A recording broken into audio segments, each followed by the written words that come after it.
ई सेवा अकाउन्टमा कुनै पनि बैंकको खाता कसरी लिङ्क गर्ने र कसरी लिङ्क गर्न सकिन्छ र लिङ्क गरिसकेपछि हामीले के फाइदा हुन्छ आज म तपाईहरुलाई यस विषयमा रहेर जानकारी दिन्छु। यदि तपाईहरुले पनि ई सेवा अकाउन्ट खोल्नु भएको छ भने यसलाई कसरी लिङ्क गर्न सकिन्छ भन्ने बारेमा तपाईले जान्ने खोजिरहनु भएको छ अनि जान्न खोजिरहनु भएको जिज्ञासा भइरहेको छ भने भिडियोलाई अन्तिमसम्म हेर्नुहोला। सो अब तपाईहरुले यहाँ देख्न सक्नुहुन्छ मेरो मोबाइलको स्क्रिनमा ई सेवा रहेको छ। यसलाई एकचोटि टच गर्नुपर्ने हुन्छ।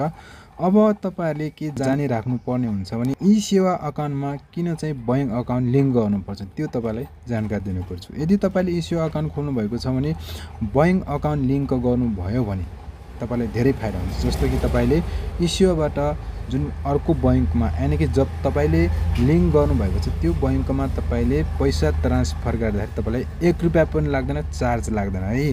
यदि तपाईले लिङ्क गर्नु भएन भने तपाईले एक्स्ट्रा 20 रुपैयाँ 10 रुपैयाँ चाहिँ लाग्ने गर्छ। सो त्यसले गर्दा भन्दा तपाईले ई सेवा अकाउन्टमा चाहिँ तपाईले बैंक अकाउन्ट लिङ्क गर्नु पर्ने हुन्छ। सो अब त्यो कसरी गर्नुपर्छ त्यो तपाईलाई सो गर्न गइरहेको छ। बैंक अकाउन्ट ई सेवामा लिङ्क गर्नको लागि सबभन्दा पहिले तपाईहरुले आफ्नो ई सेवालाई लगइन गर्नुहोला।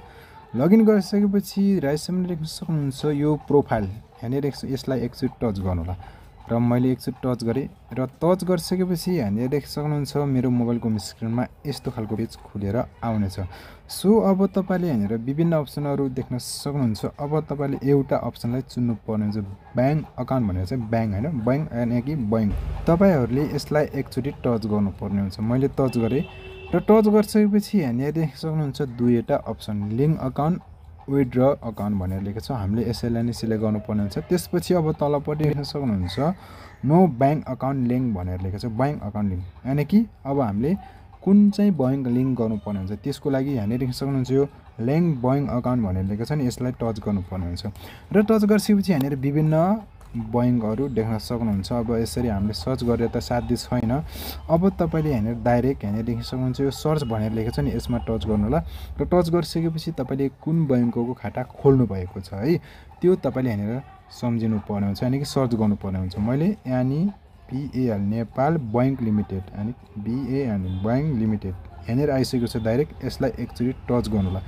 टच गरिसकेपछि यहाँनिर तपाईले विभिन्न अप्सनहरु देख्न सक्नुहुन्छ। अकाउन्ट होल्डर नेम भनेर लेखेको छ यो चाहिँ अलरेडी सिलेक्ट भइसकेको छ यानी कि तपाईले हैन कुन बैंकको खाता खोल्नु भएको छ त्यसमा के नाम छ त्यो तपाईले राख्नुलाई यदि राख्ने अप्सन छ भने तर यहाँनिर मेरो डाइरेक्ट आइसकेको छ। अब अकाउन्ट नम्बर चाहिँ यहाँनिर राख्नु पर्ने हुन्छ। सो यहाँनिर देख्न सक्नुहुन्छ बैंकको अकाउन्ट नम्बर राख्नु पर्ने हुन्छ। त्यसपछि लिएर मोबाइल नम्बर यहाँनिर देख्न सक्नुहुन्छ यो अब यो मोबाइल नम्बर चाहिँ अलरेडी सिलेक्ट भइसकेको छ हामीले राख्नु पर्दैन किनकि सेम मैले बैंक खाता जुन खोलेको थिएँ हैन जुन बैंक त्यसमा पनि सेम नम्बर यसमा पनि सेम नम्बर राखेको छु। त्यही भएर यहाँनिर कुनै नम्बर राख्ने अप्सन आएको छैन। सो अब त्यो भएको कारणले मलाई चाहिँ के अप्सन आएको छ भने अकाउन्ट नम्बर हैन तपाईले कुन बैंकको खाता खोल्नु भएको छ त्यो अकाउन्ट नम्बर यहाँनिर राख्नु पर्ने हुन्छ। सो तपाईले पनि राख्नु होला म पनि राख्न गइरहेको छु। मैले यहाँनिर आफ्नो बैंक अकाउन्ट नम्बर राखिसकेको छु। राखिसकेपछि यहाँनिर देख्न सक्नुहुन्छ सबभन्दा तलपट्टि यो प्रोसेस भनेर लेखेको छ नि यसमा तपाईले एकचोटि टच गर्नु होला र टच गरिसकेपछि यहाँनिर देख्न सक्नुहुन्छ मेरो मोबाइलको होम स्क्रिनमा अब अकाउन्ट भेरिफायर भनेर लेखेको छ नि भेरिफायर योर नेपाल बैंक लिमिटेड भनेर यहाँनिर आइसकेको छ। र आइसकेपछि यहाँनिर देख्न सक्नुहुन्छ मेरो मोबाइलको होम स्क्रिनमा युजर नेम भनेर लेखेको छ हैन। अब युजर नेम भनेको तपाईले मोबाइल बैंकिङ खोल्नु भएको छ होला। अब त्यसको मोबाइल बैंकिङ यानी कि जुन खाता खोल्नु भएको छ त्यो नम्बर यहाँनिर टाइप गर्नुपर्ने हुन्छ। पासवर्ड भनेर यहाँनिर लेखेको छ नि यो पासवर्ड भनेको जुन तपाईले यहाँनिर मोबाइल बैंकिङ लगइन गर्दाखेरि पासवर्ड राख्नुहुन्छ नि सेम त्यही राख्नु होला है त।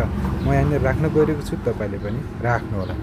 यहाँनिर देख्न सक्नुहुन्छ मैले जुन मोबाइल बैंकिङमा युजर नेम पासवर्ड यहाँनिर राखिसकेको छु।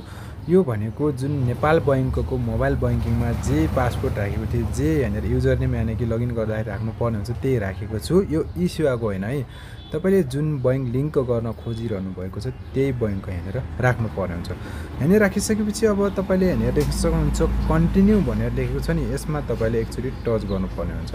र मैले यहाँनिर देख्न सक्नुहुन्छ टच गरिसकेको छु। यहाँनिर लोडिङ भइरहेको छ तपाईहरु वेटिङ गर्नु पर्ने हुन्छ। यहाँनिर देख्न सक्नुहुन्छ अब यहाँनिर अब तपाईले आउनेछ you have sent the verification भनेर लेखेको छ जुन हामीले मोबाइल नम्बर राखे त्यहीबाट आउनेछ। सो अब म यहाँनिर राख्न गइरहेको छु तपाईले पनि राख्नु होला। यहाँनिर देख्न सक्नुहुन्छ मेरो मोबाइलको होम स्क्रिनमा यहाँनिर ओपिटी कोड पनि आइसकेको छ र आइसकेपछि मैले यहाँनिर टाइप गरिसकेको छु। तपाईको मोबाइलको होम स्क्रिनमा यानि कि तपाईको मोबाइलमा ओपिटी कोड आएको होला मेसेजमा है, चेक गर्नुला। आइसकेपछि यहाँनिर टाइप गर्नुला र टाइप गरिसकेपछि कन्टिन्यू भनेर लेखेको छ नि, यसमा तपाईले टच गर्नुपर्ने हुन्छ। मैले टच गरेँ र टच गरिसकेपछि यहाँनिर देख्न सक्नुहुन्छ मेरो मोबाइलको होम स्क्रिनमा है यहाँनिर टिक चिन्ह पनि देखाइसकेको छ, ग्रीन सक्सेस पनि भनेर लेखेको छ। Congratulation your bank account has been verify and link successful भनेर लेखिएको छ। यसको मतलब मेरो इसेवा अकाउन्टमा बैंक अकाउन्ट लिङ्क भइसकेको छ। यहाँनिर देख्न सक्नुहुन्छ तपाईँले पनि लिङ्क गर्नुभयो होला।